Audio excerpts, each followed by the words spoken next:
Don't Get Angry for Musicians, also called Music Ludo, is suitable for all piano students who wish to improve their knowledge of the notes on the keyboard. It can also be played in group lessons. As the following video shows, different versions can be played to up to 6 pupils. The game is to be played on the piano. You also need some figurines, a dice, and something to mark the playing field.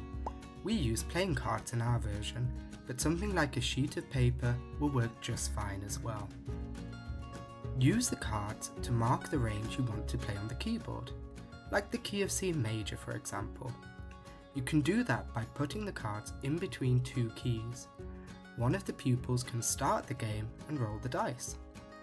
Everyone begins at the lowest note, C in our case. The figurine may move upwards by the number of keys on the dice.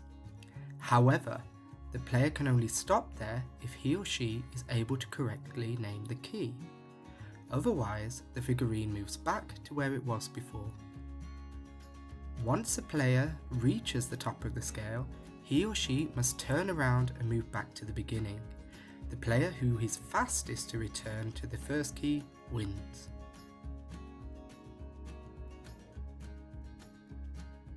Now we are going to show you some different versions of the game.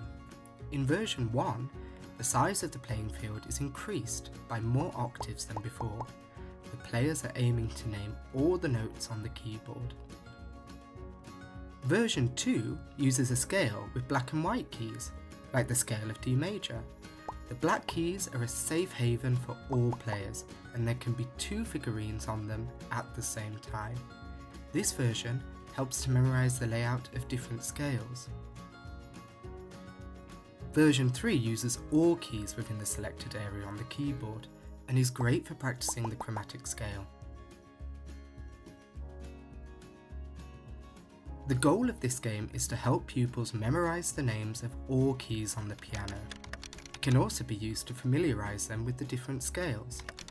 Learning notes and keys with this game is a lot of fun, so let's go!